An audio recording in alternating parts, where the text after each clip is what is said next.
simplest, easiest carrot halwa. Ingredients are mentioned in the description box. Grate the carrots. Cook for 5 minutes. Mix well. Add milk and cook for another 10 to 15 minutes. Add small for -5 cardamom. Add oil and sugar. Mix well and cook on low flame.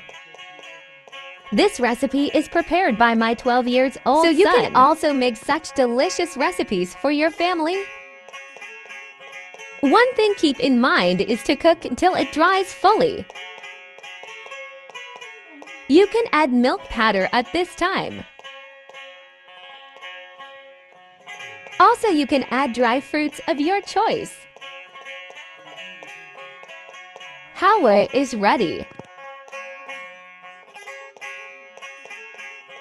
My son served this with only almonds, which taste very delicious.